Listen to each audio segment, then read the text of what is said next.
अस्मद्गुरुसमारम्भां यतिशेखरमध्यमां लक्ष्मीवल्लभपर्यन्तां वन्दे गुरुपरम्पराम् ஆழ்வார்கள் வாழி அருளிச் செயல் வாழி தாழ்வாதுமில் குறவர்தாம் வாழி ஏழ்வாறுமைய அவர்கள் உரைத்தவைகள்தாம் வாழி செய்யமறை தன்னுடனே சேர்ந்து அகலகில்லே நிறையுமென் அலர்மேல் மங்கை உரை மார்பா நிகரில் புகழாய் உலகம் உன்னுடையாய் என்னையாழ்வானே நிகரில் அமரர் முனிக்கணங்கள் விரும்பும் திருவேங்கடத்தானே புகழொன்னில்லாவடியேன் உன்னடிக்கீழமர்ந்து புகுந்தேனே அகில புவன ஜன்மஸ்தேம பங்காதிலீலே வினத விவிதபூத உராதரக்ஷை கதீக்ஷே ஸ்ருதிசரசி விதீப்தே பிரம்மணி ஸ்ரீனிவாசே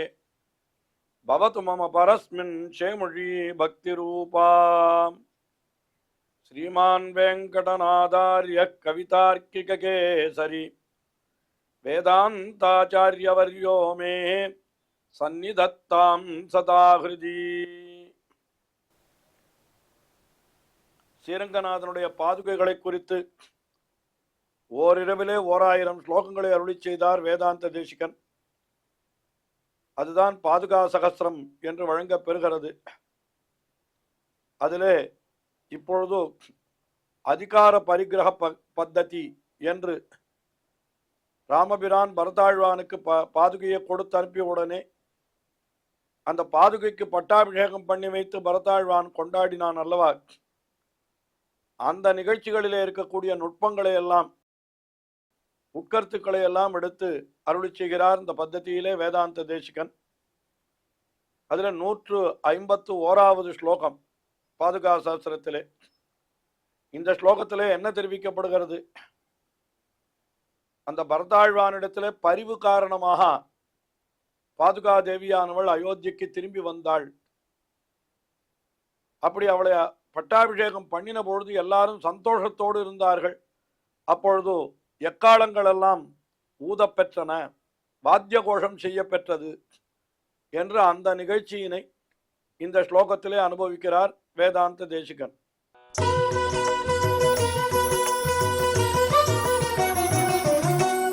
பிராதுர்யதம்ப விரகாத் பரதே விஷண்ணே தாட்சிண்யம் ஆசிரிதவதி மணிபாதுகே த்வம் ஆசீத் அசேஷ ஜகதாம் சரவணாமிருதம் தத் வாசால காகலசகம் விருதம் ததாதே. பரதாழ்வானிடத்திலே, அதாவது பரதே விஷண்ணே தாட்சிண்யம் ஆசிரித்தவதி, பரதாழ்வான் ரொம்ப வருத்தப்பட்டான், மிகவும் வருத்தம்.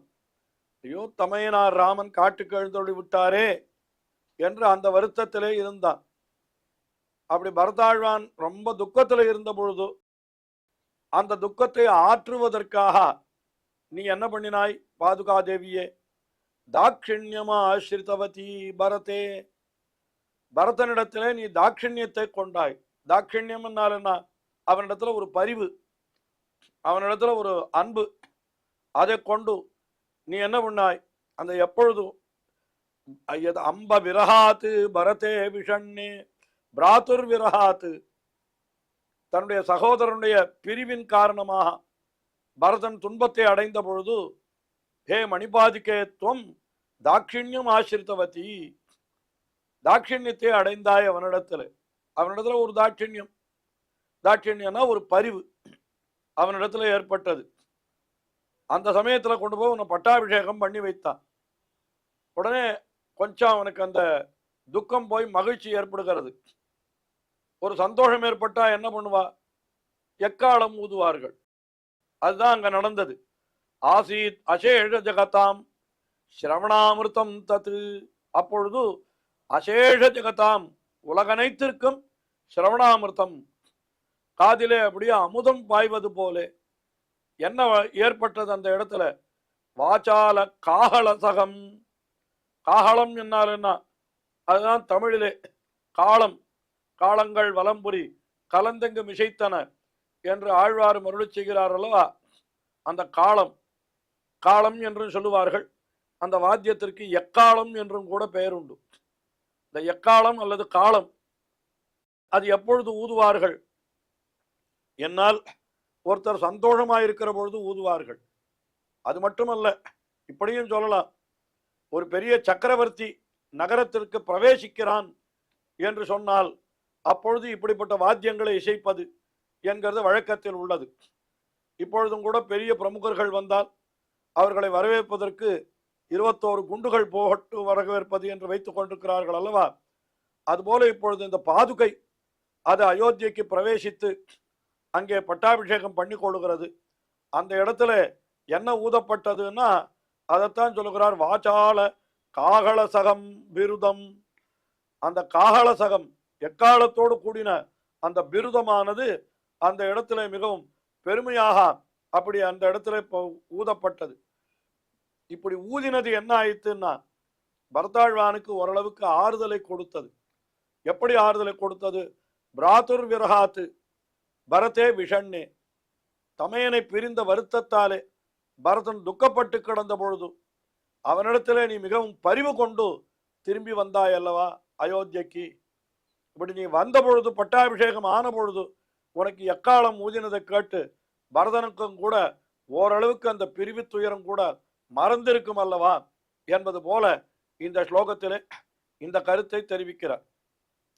அடுத்தபடியாக 152வது ஸ்லோகம். இதுல என்ன தெரிவிக்கிறார் என்னால், இந்த இக்ஷ்வாகு வம்சம் என்று சொல்லுகிறார்களே, அது முன்னால விவஸ்வான் மனு என்று வரிசையாக பரம்பரை வருகிறது. இவனுக்கு அப்புறம் இவர், இவருக்கு அப்புறம் இவர், இவருக்கு பிறகு இவர், இவருக்கு பிறகு இவர் என பல பேர் இந்த ராஜ்யத்தை அலங்கரித்திருக்கிறார்கள்.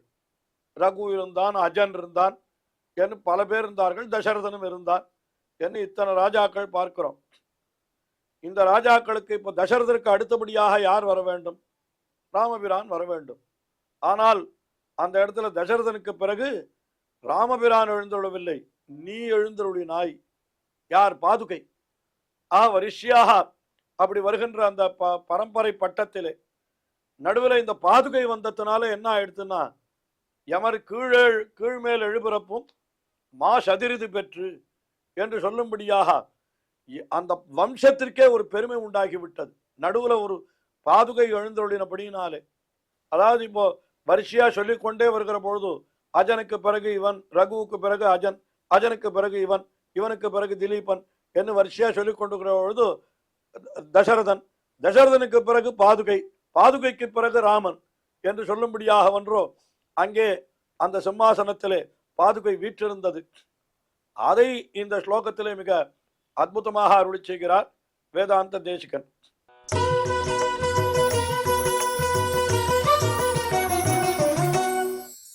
ராஜ்யம் ததா தசரதாதனு ராமதः பிராக் விப்ராணயா சரணரக்ஷிணி வீதகேதம் துல்யாதிகார பஜனேன பபூவ தன்யோ வம்சः त्वया அம்ப மனுவம்ச மகீபதீனாம். மனுவம்ச மகீபதீனாம், மனு முதல் கொண்டு அந்த வம்ச பரம்பரையானது வந்து கொண்டிருக்கிறது. அது வந்து கொண்டிருக்கிற பொழுது என்ன ஆயிற்று? ததா, நீ அந்த பாதுகை ராஜ்யத்தை நீ ஒப்புக்கொண்ட காலத்திலே மனுவம்ச மகீபதீனாம், மனுவம்ச ராஜாக்களுடைய வம்சமானது தசரதாதனு, தசரதருக்கு பிறகு யாருக்கு வந்திருக்க வேண்டும்? ராமனுக்குத்தான் வந்திருக்க வேண்டும். ஆனால் ராமதா பிராக்கு, ராமபிரானுக்கு முன்னாலே என்கிறார். தசரதனுக்கு பின்னாலே, ராமபிரானுக்கு முன்னாலே என்னால் இருவருக்கு நடுவிலே அந்த சிம்மாசனத்திலே பாதுகை இருந்தது. இப்ப தசரதற்கு முன்னாலே அவருடைய தகப்பனார் இருந்தார், அதுக்கு முன்னாலே தசரதனுடைய பாட்டனார் இருந்தார் என்று இப்படி வரிசையா ராஜாக்கள் தான் இருந்தார்கள். தசரதற்கு பிறகு ராமன் தான் வர வேண்டும். ஆனால் இந்த சில காரணங்களாலே ராமன் அந்த ராஜ்யத்தை ஏற்றுக்கொள்ள முடியாமல் போய்விட்ட பிற்பாடு அது என்ன ஆயிடுச்சுன்னா, தசரதருக்கு பிறகு ராமனுக்கு முன்னாலே அந்த ராஜ்யம் பட்டாபிஷேகத்தை நீ அடைந்தாய், நீ அடைந்தாய் என்கிறார். பாதுகை அடைந்தது. ராஜ்யம் ததா தசரதாதனு ராமதா பிராக்கு. அது பிப்ராணையா சரணரக்ஷிணி வீதகேதம். சரணரக்ஷிணி என்னால் என்ன? எம்பெருமானுடைய திருவடிகளை ரட்சிக்கின்ற பாதுகையே என்று அதை அழைக்கிறார். அப்படி அது சரணரக்ஷிணி, ஹே பாதுகே என்று சொல்லுகிறார். அப்படி அந்த சமயத்தில் என்ன ஆயிடுத்து? எல்லாருக்கும் துக்கம் இருந்தது. ஐயோ, ராமபிரான் பட்டாபிஷேகம் நின்று போய் விட்டதே, அவன் இன்னும் ராஜ்யத்தை அலங்கரிக்கவில்லையே என்கிற துக்கம் இருந்தது. ஆனால் அந்த துக்கத்தை நீ பட்டாபிஷேகம் பண்ணி கொண்ட உடனே அது போய்விட்டது. வீதகேதம். வீதகேதம் என்னால் என்ன? துக்கமானது துடைக்கப்பட்டு விட்டது என்று சொல்றார். அப்படி நீ என்ன பண்ணினாய்? அந்த ராஜ்யம் பிப்ராணையா, ராஜ்யத்தை நீ வகிக்கின்றாய் என்று அப்படி ஏற்பட்டது. அதனால துவயா துல்யாதிகார பஜனேன தன்யா பபூவா. அந்த பரம்பரையே என்ன ஆகிவிட்டது என்னால், உன்னோடு சமமாக ராஜ்யத்தை அவர்கள் ஆண்டு பட்டாபிஷேகத்தை அடைந்தார்கள் அல்லவா? அதாவது ராமனுக்கு பிறகு இருக்கக்கூடிய ராஜாக்கள் அவர்களெல்லாம் எந்த சிம்மாசனத்தை அடைந்தார்கள்? இந்த பாதுகை வீற்றிருந்த சிம்மாசனத்தை அடைந்தார்கள். ராமன் முதற்கொண்டு அவனுக்கு பின்னால வந்தவர்கள் அத்தனை பேருக்கும் என்ன பெருமை என்னால், இன்னும் சொல்ல போனால் முன்னாலே இருந்தவர்களுக்கு, தசரதன் வரை இருந்தவர்களுக்கு கூட அந்த பெருமை கிடையாது. அந்த சிம்மாசனம் அவர்களுடைய தாப்பனார் இருந்த சிம்மாசனம் தான். ஆனால் ராமனுக்குத்தான் பாதுகை இருந்த சிம்மாசனம். பின்னால வந்தவர்கள் அத்தனை பேருக்கும் ராம பாதுகை இருந்த சிம்மாசனம் என்று இப்படி ஒரு பெருமை ஏற்பட்டது. இந்த பெருமை முன்னாலே என்றோ அந்த வம்சத்தைச் சேர்ந்தவர்கள் எல்லாருக்கும் ஏற்பட்டது என்று அந்த பாதுகையினுடைய பெருமையை சொல்லுகிறார். இன்னும் இப்படி கூட நாம் அர்த்தம் கொள்ளலாம். இந்த இடத்துல பின்னால வந்தவர்களுக்கு மட்டும்தான் என்று அவர் ஸ்லோகத்தில் அப்படி குறிப்பாக சொல்லாதபடியினாலே நாம் என்ன சொல்லலாம்? நடுவிலே ஒரு பாதுகை எழுந்தொழின உடனே என்ன ஆகிவிட்டது? நம்மாழ்வார் அருளி செய்தாரே, கேசவன் தமர் கீழ் மேல் யமர் ஏழ் எழுபிறப்பும் என்று சொல்லும்படியாக எல்லாருக்குமே பெருமை, அந்த வம்சத்தில் முன்னால் இருந்தவர்களுக்கு கூட பெருமை ஏற்படும்படியாக அப்படி ஆயிற்று என்று சொல்லும்படியாக ஒன்றோ அது அங்க ஒரு பெருமை ஏற்பட்டது. அதாவது நடுவில் வம்சத்தில் ஒருத்தன் பிரசித்தனாயிருந்தால் உடனே என்ன சொல்லுவார்கள்? இப்போ இவனுக்கு முன்னால் இருக்கிறவர்களை இவருடைய தாத்தா, இவனுடைய கொள்ளு தாத்தா என்று அப்படி அறிமுகப்படுத்துவார்கள். பின்னால் இருக்கிறவர்களை இவருக்கு பேரன், இவருக்கு பிள்ளை, இவருக்கு பேரன், கொள்ளு பேரன் என்று இப்படி அறிமுகப்படுத்துவார்கள். என்று நடுவில் ஒருத்தனாலே அந்த வம்சத்திற்கே பெருமை ஏற்படுகிறது என்று சொல்லுகிறார்கள். அதுபோல இப்பொழுது இந்த பாதுகை அந்த சிம்மாசனத்திலே அப்படி அமர்ந்தபடியினாலே, அதாவது ராஜ்யம் பிப்ராணையா துவயா, ராஜ்யத்தை ஏற்றுக்கொண்ட உன்னாலே, உன்னோடு என்ன துல்லியாதிகார பஜனேனா, இப்படி உன்னை போலவே அவர்களும் சிம்மாசனத்திலே அதே சிம்மாசனத்திலே வீற்றிருந்தார்கள் அல்லவா? நீ எந்த சிம்மாசனத்திலே வீற்றிருக்கிறாயோ அதே சிம்மாசனத்திலே அவர்களும் வீற்றிருக்கிறார்கள் அல்லவா? அதனால அவர்களெல்லாம் அத்தனை பேரும் தன்யா பபூவா, அந்த வம்சமே தன்யமாக ஆகிவிட்டது என்று இந்த ஸ்லோகத்திலே அருளி செய்கிறார். தொடர்ந்து அனுபவிப்போம். ஸ்ரீயக்காந்தாய கல்யாண நிதயே நிதயேர்த்தினாம் ஸ்ரீவேங்கட நிவாசாய ஸ்ரீனிவாசாய மங்களம். ஸ்ரீமத் சுந்தர ஜாமா திருமுனிமான சவாசினே சர்வலோக நிவாசாய ஸ்ரீனிவாசாய மங்களம்.